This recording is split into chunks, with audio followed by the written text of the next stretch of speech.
All right, here at the Charles Schwab Challenge with Benji Thompson, caddy for Abe Ancer. Thanks for joining me. Yeah, you got it. Glad to be here. We're up here. We got a great view. You can go check out some of the pins before you leave. We got 17, 16. You can get a look at 18. Yeah, you can see a lot of it from up here. Taking a lot of steps. It's a great tournament here. I mean, and we're right before your tee time. I mean, how pumped up do you get when it's game day? It's time to go. I love game days. Practice rounds for me are kind of a drag because you're having to deal with practicing this, practicing that, and the uncertainty. I'm ready when the gun goes off. Right. And the preparation is, I like the prep or whatever, but once I'm ready to go, I'm ready to go. And tournament days, I'm ready. How did you get started looping? So I started caddying at Augusta National when I was 16 years old. A high school teacher of mine got me out there, and I did it part-time through high school and college, and full-time for a few years after college. But I grew up with Scott Brown, Kevin Kisner, Kyle Bradley, and I used to kind of caddy for those guys, the mini tour stuff and qualifiers and whatever, and then ended up getting my full-time gig in 2010 for a guy named Stephen Poole that played at Clemson. Okay. How did growing up caddying at Augusta prepare you for caddying out on tour? It prepared me to have some stories, I think.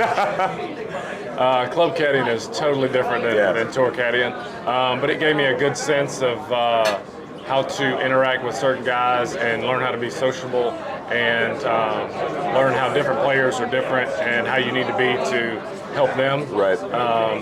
But yeah, I mean, it gave me a love for the game more from a different side of just playing. So I really enjoyed it.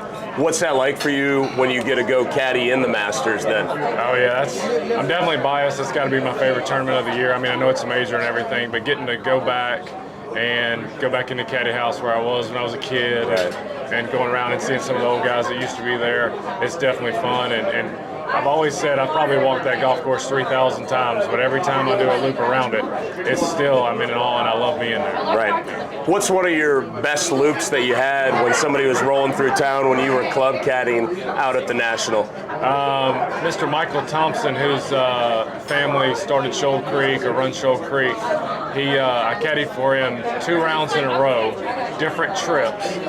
One was the Jamboree, which is their member tournament. He tapped in for double bogey on 18 for 68, and he was so excited because he'd never shot in the 60s.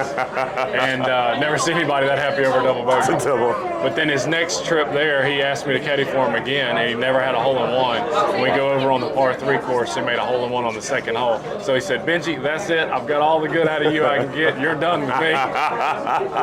He threw you to the side. Oh, yeah. All right, well, I mean, you're working for Abe now.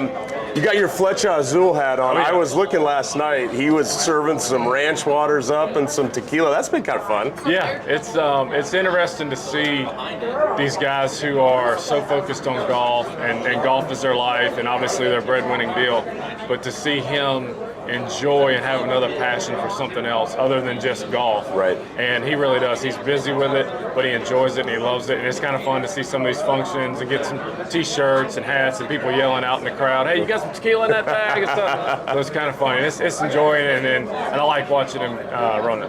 What's he like caddying out there? He's a great guy, and I think it's kind of cool too, like working for a Spanish-speaking guy. You know, he's a Mexican. You know, it's kind of a different vibe than what you're used to. You guys kind of play off that. How fun is that? I really like working for him. He's an easygoing guy. He doesn't have a swing coach. He's not very technical, so it's kind of the way he plays his game. Yeah. He got to the tour playing and then playing his way and growing up his way, playing the game, and that's kind of what he does. He just does his thing. He's easy to work for. I really enjoy being around him. He's just a polished little guy. Yeah. And as far as the Spanish-speaking stuff, I'm still learning English, so I'm not doing too good with the Spanish. I love that. You guys had a big win last summer in Memphis. Yeah. Looking back on that, I mean, what's one of your favorite memories from that week? Excuse me. The coolest thing that I thought was being able to stand there on the 18th green and see him win for the first time. Right. And, I mean, he was just overcome with emotion. It was almost like you just saw a ghost because you couldn't believe it. But it was really cool to see that. And the coolest thing for me on my side was after the round, we did the trophy ceremony and emptied his locker and got him set up to leave to go home. And I had to change my flight, hotel, and all that. And I didn't even think about the money until 3 hours later. So I was just so wrapped up in and getting the win and all that. So it was very exciting. Right. Yeah, that's cool. Before you started working for Abe, and you worked for a lot of players over the years, one of the loops that you had for a long time was Flecha Thompson on the LPGA Tour. When you look back on your time with Lexi, you know, how cool was that to work for her? Yeah, I really like working for Lexi too. It was, I mean, you go to the tournament every week, and she's one of the crowd favorites and betting favorites, and she's got so much talent. And being able to have a chance to win pretty much every tournament, no matter what the golf course was, where you're at, she had a very good chance to win, so that was exciting. When you are working for her, what's the main difference between the ladies tour and the men's tour, I guess? So the guys, I feel like pretty much they can wing it and they kind of know what they want to do and they don't need a lot of help. The girls, in a way, need to know a lot more numbers or a lot more help with certain things.